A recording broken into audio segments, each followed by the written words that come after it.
Trickery is common in business. There are only so many successful ideas, and not all wheels need to be reinvented. Many industries will see a success story copied by competitors eager to share in that good fortune. There is an Oreo to every Hydrox. Microsoft and Sony offer similar but competing video game systems. Every change to Coca-Cola or Pepsi's product slate will ripple through the others too. Hollywood has a long history of twin films sharing space at the box office.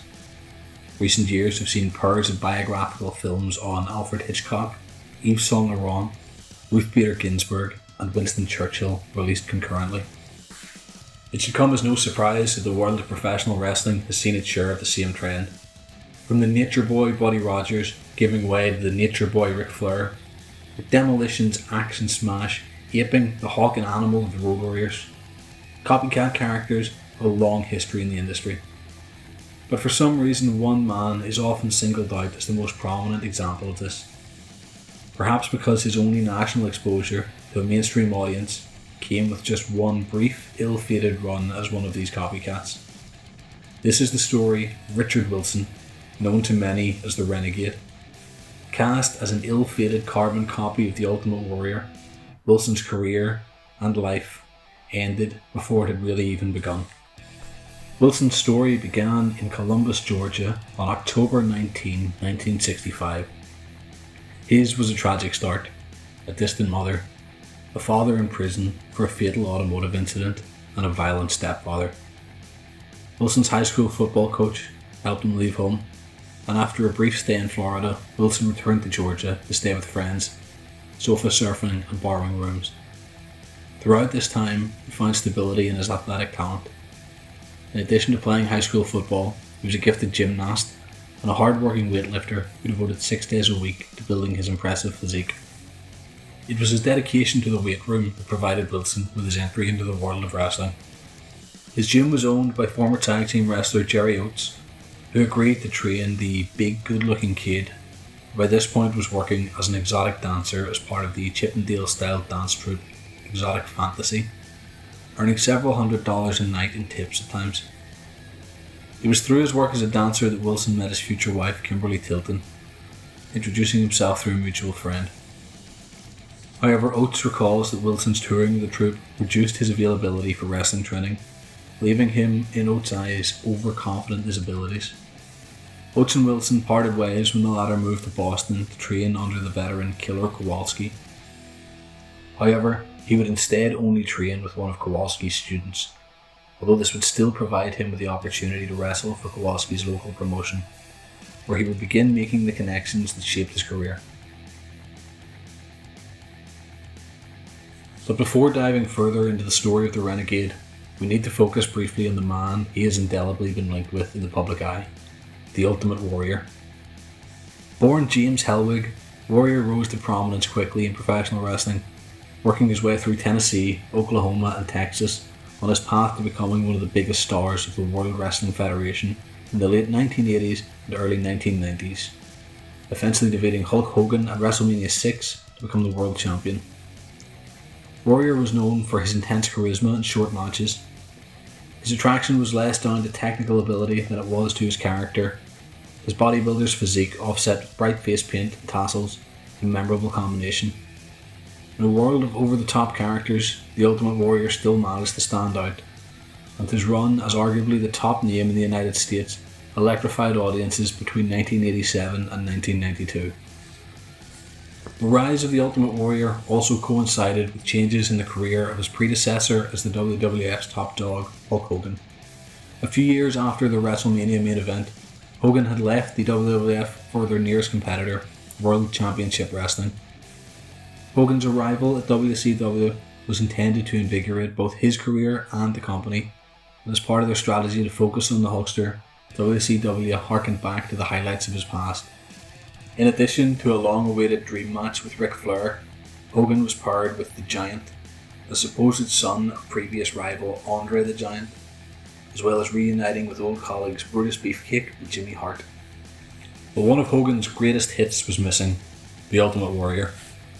The man himself had proven notoriously difficult to work with, both in the ring and behind the scenes, and after difficulties negotiating his contract with the WWF, Warrior stepped away from wrestling for a time. Curiously, during this period, a change in his look, potentially linked to a reduction in performance enhancement usage, had led to rumours that the original Warrior was dead and another man was playing the character.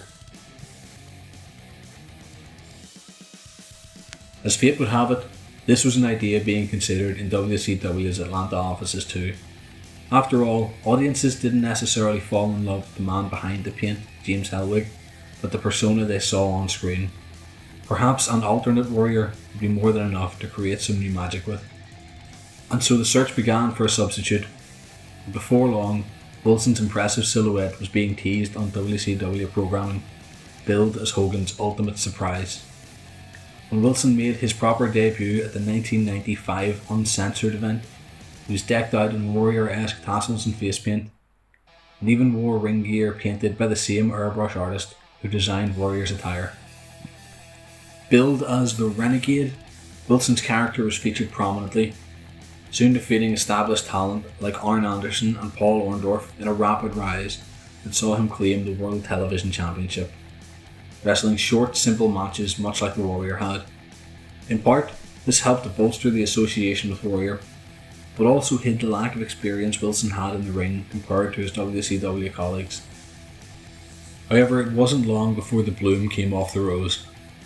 The connection with the volatile Warrior, the copycat gimmick, and Wilson's inexperienced performances made it hard to sustain his momentum, and it became clear that WCW could not capture second-hand lightning in a bottle. Although by all accounts a quiet and professional worker backstage, Wilson was given less and less prominence throughout the year. He lost his only championship title a few months after winning it, before being unmasked on live television by Jimmy Hart, who washed off his face paint and exclaimed that Wilson was nothing more than plain old Rick and nobody. Wilson was used sparingly by WCW after this, and after ultimately ending up as a stunt double for the real Warrior during his 1998 appearances for the company, was released from his contract. No one else came calling for plain old Rick, and his wrestling career had ended as quickly as it took off.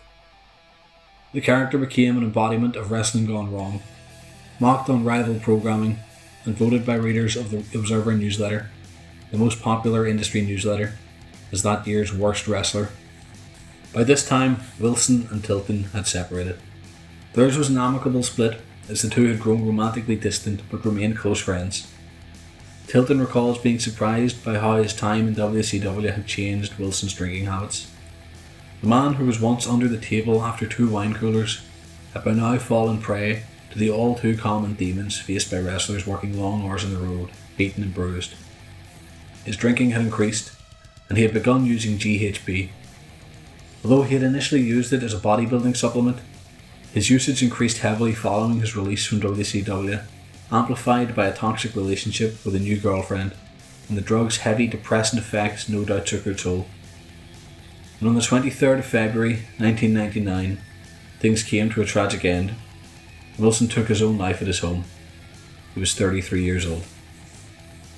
Wilson's legacy as the Renegade will unfortunately perhaps remain the butt of jokes, a cautionary tale of how corporate greed can fall short in trying to copy another's success. Richard Wilson will all too often be conflated with the job he was asked to carry out. The more useful lesson to learn from his short life is the importance of responsibility. The responsibility a large media company should have shown when taking a young man with little experience and a troubled history, racked with self-doubt, and setting him up for too much, too soon. When you're left stranded at the top without support, it's all too easy to fall.